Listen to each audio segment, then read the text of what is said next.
Hello, ladies and gentlemen. Today we're back in War Thunder, and we're going to be talking about how to help with your accuracy. Basically, make you more efficient with your ammo. While I was learning the game, I played a lot of British, because they were the aircraft that I enjoyed, and also read a lot about in history. So, when I started running into stuff like the Spitfire Mark IIB, which only has 120 rounds of Hispano, I had to become incredibly efficient with how I use them if I wanted to carry a game. So I wanted to help with my accuracy. Now, the easiest way to improve your accuracy is experience. Experience in matches, experience with different planes, experiences with how different guns work, because obviously every gun has a different velocity and everything like that, so you'll need a different lead. So, what did I do at that point? Well, first of all, let's say I'm having issues with the Spitfire F Mark 14E, the first of the Griffin Spits in, where is it? In this lineup here, right? So what I would do normally is I would take it out in a realistic or something like that. But instead, what you can do is you can go to test flight and you can go to mission editor. Now, before we do this, the first thing that you have to do, you have to have this plane crewed. You have to have it in a slot. But anyway, let's go to test flight. You can go to mission editor. And as you can see here, you have a lot of options where you can fight against AI. You can fight against a bunch of different planes. You can change their skill level. If you're just practicing accuracy, then going for enemy skill level rookie is best, and then just go rookie on allied aircraft as well. You want to have limited fuel, but take limited ammo off so you can reload. If you want to be hardcore, obviously turn that on as well. But if we just go forward, it's actually looking at other options. Generally, head-to-head combat is the best, because that just means a straight one-on-one kind of thing. So as you can see, you can change the amount of aircraft. So let's go 20, and enemies, let's go 26, just to give us a ton of stuff to shoot at. Now, something that you will have to work out is this Spitfire is at 5.7 in realistic. So what are you generally going to fight against? Because obviously setting up something that you're going to fight against is incredibly important. So we're looking at the later Focke-Wulfs, and we're looking at the Bf-109s. So what I like to do is I like to shoot at the aircraft that I'm struggling with, or one of the smallest. And the reason for this is because the smaller target you shoot, the more precise you're going to be able to become, and stuff like that. So instead of just going for the easy option, which would be a bomber or a Focke-Wulf, what you have to go for is something like a G10, which is a lot smaller, and then you go into the game. As simple as that. Generally shooting at something that you're generally going to face is going to help you a lot. Instead of just firing at random targets, everybody can hit a PE-8. It's not very hard to do. But instead of that, maybe it's just better to go after certain aircraft that you were definitely going to fight. So when the J7W1 came out, the backwards aircraft, I really struggled with hitting that thing. So what I did was I went into some custom maps, such as this mission editor, and I just over and over and over again got used to knowing where to shoot at, what angle of deflection I needed. Now, because we've set this up in a certain way, you can use this with joystick, mouse, gamepad. It doesn't matter what you do it with, and it's obviously repeatable. You can just do this over and over again. And this really is how I learned how to shoot in realistic. This is why right now, as long as I, play every day, which I generally do at least one game, my accuracy is pretty damn good. Now, let's say you're struggling with a plane like a J7. You do, or you will have to get the matchup set up properly, the right map, because otherwise what will happen is that it won't give you the planes that you want to pick. So you may have to play a certain nation for that. So we'll just go up here, just to set everyone up. I picked the Spitfire because it's easy to set up kills with.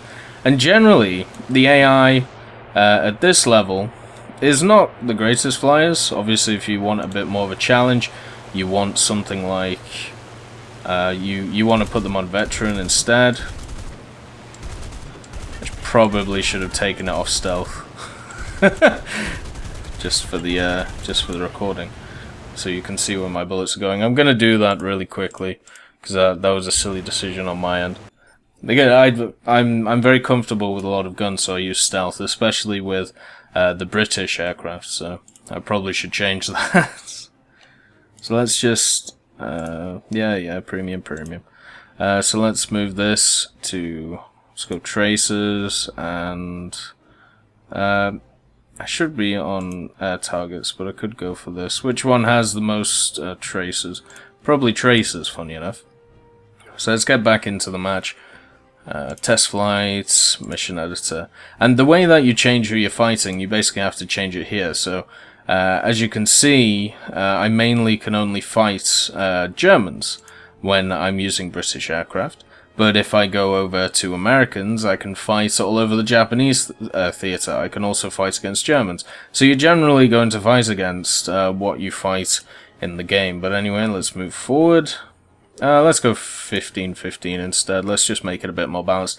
Depending on how long you want to spend in the session, obviously, the more aircraft you're going to put in, there will be a little message at the bottom which tells you if you shoot down this amount of aircraft, it will take you out of the session, but it does give you the option if you want to stay in the session or not.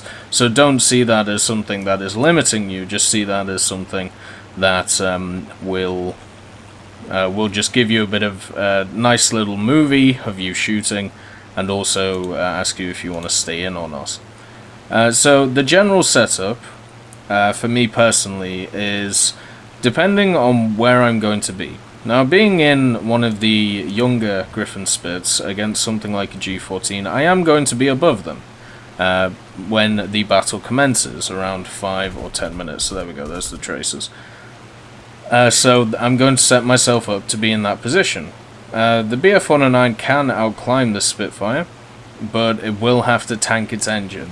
And generally, that's only really going to set up the Bf-109 to get killed at that alt. If I was in something like a Tempest, I would maybe set it up so I would go 1k below the Bf-109s, set them up so they come after me, and then move from there. But this time we're just doing a little bit of a demonstration. You also get, 3 buddies with you. There is a really nice thing in War Thunder a lot of people maybe not know about, or maybe just, don't use it. But in War Thunder, there's a big single mission section. There are different dynamic campaigns you can play if you want to do them as squads or anything like that. You don't really get anything out of them.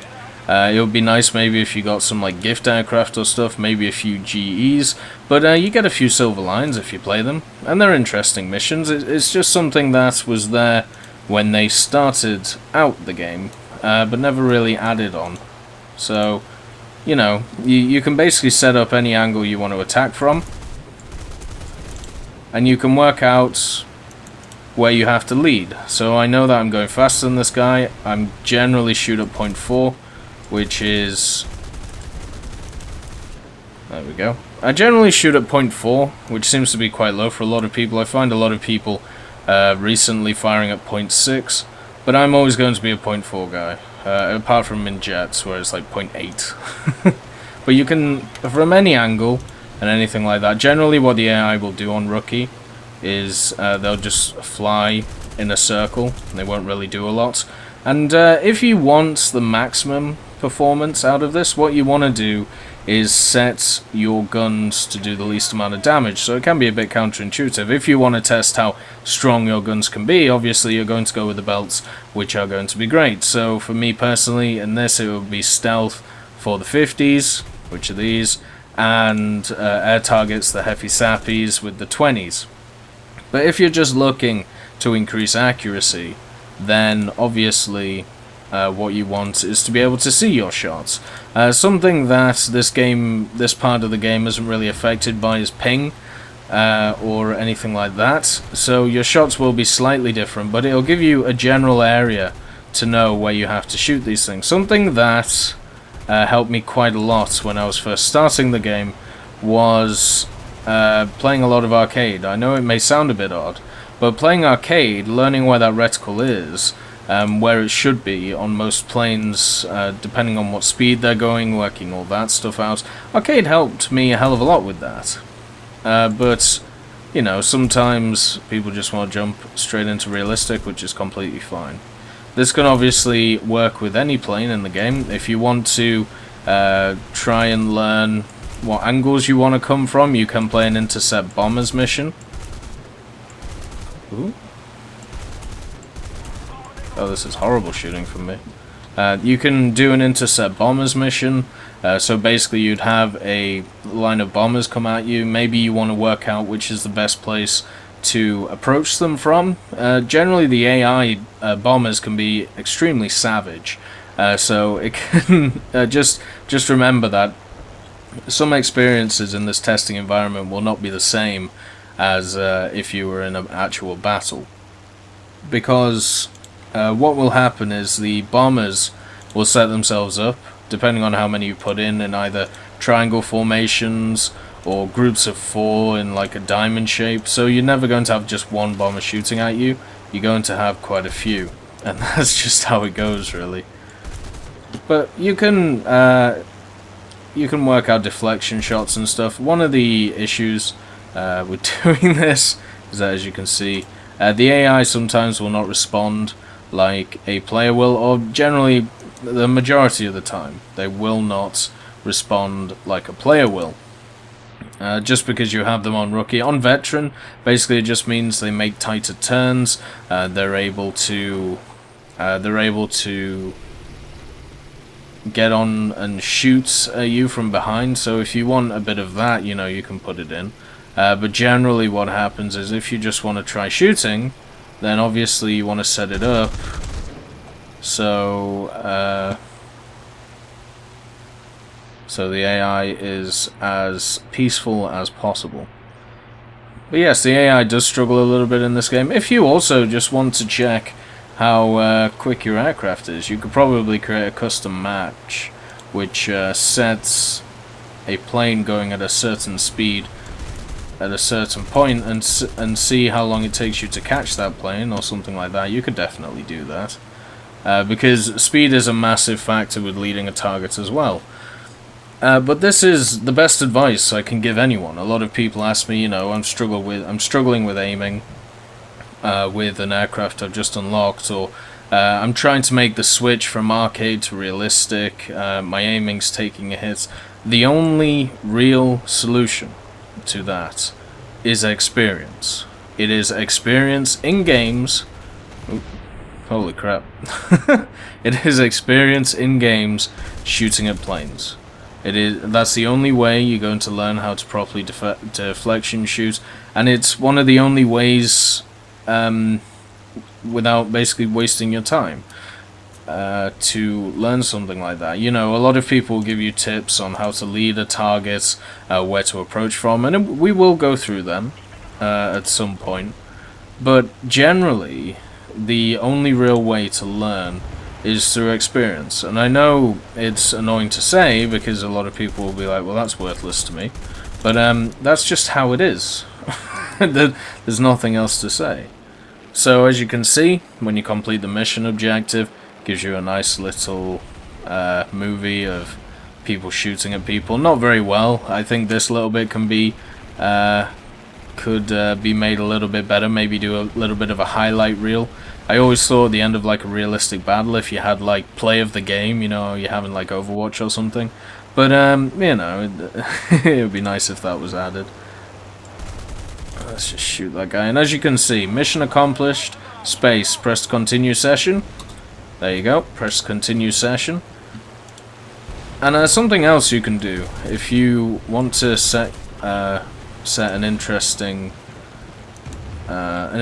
idea is you can also just learn how to fly in these games. You don't have to necessarily shoot people. Generally, if you know, people are doing test flights, they're trying to work out what the plane is good at and everything like that. Maybe you want to know, like, would these battleships really screw me up if I just went past them?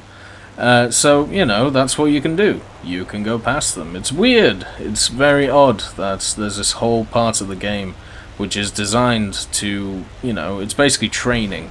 You can even practice on some ground targets. There's always ground targets around on these maps. But you can also do this in the single missions, and you can complete challenges as well. We'll have a look at them after I've gone past this. You can do them as well if you want. Or you can do like the dynamic campaigns, as I said. There's also a bunch of aircraft which you won't really be able to see. There's a put plane here. What is it? Looks like a Spitfire. There's a bunch of aircraft that are special event aircraft and stuff like that that you can see in the mission editor that you wouldn't be able to see if you don't own them. One of them is the ME-262. You can have a look at it. You obviously can't fly it, which is a shame. You can look at the other HE-162, which is still a special events aircraft, which hasn't had a special event for it. I think that's over like a year old now, which is very sad. But you can do all these little things in Mission Editor. I wish there was one for tanks, but I suppose they've gone the route of wanting players to create custom missions and then going from there. But anyway, let's just step out of this. Because you can do this with any aircraft, as I said. You've just got to make sure that the mission is set up properly, because sometimes it'll change it to attack artillery or attack something else, and it can be kind of annoying, but it shouldn't really make a difference. If you complete the objective, you can still do the press space to continue. But if we go to menu up here, and then we go to first of all, you have historical campaigns. So these are the ones which you generally buy, I believe. I believe you buy, or maybe you have to do this one and then maybe it unlocks these. But I should probably play this one. I don't remember doing it. Because I do enjoy these ones. You have dynamic campaigns, as you can see here. I've played some of them multiple times because I've enjoyed them. But these are just a selection of missions. You pick a side that you want to fight. So let's say I want a bit of help doing this. Russia versus Germany, and then you can pick what planes you want to use. So let's go 1945. Then that'll give you jets and stuff. Frontline advantage, you can sort that out. Arcade battles, and then you go ahead and it'll give you a mission. So let's go apply. So then you can pick a mission that you want to fight, and then it will give you, look, it tells you what you're going to be using, and then it works through there. And you can practice that vehicle, or just practice general shooting. Single missions is probably the most important one though. Just because it gives you different objectives and stuff, and they've actually added a new one since I played that, so that's pretty cool. But as you can see, there's tons of them. There's tons of them in this game that you can use. All you need, really, is to either have unlocked the vehicle that is in the single mission, or unlock around it. And there is some really cool missions. Misty Coast is something that's been around for a long time, and it was probably the first real attempt at a real mission from Gaijin, but it seems like they don't want to do them anymore. And then you've got user missions. So all you have to do is go to live, download. It even tells you, look, you can download user missions created by other players and put them in here, in your folder, in your War Thunder folder on your computer. So yeah, that's basically the only way you're going to get better at accuracy, through experience. And one of the easiest ways of doing it is going to test flights, going to mission editor, and setting it up for yourself. That's it. Instead of struggling in battles, yeah, you don't get silver lines or research, but if you are committed to becoming a better player and to have a better gaming experience, then this is what you do. It's as simple as that. I'll see you next time.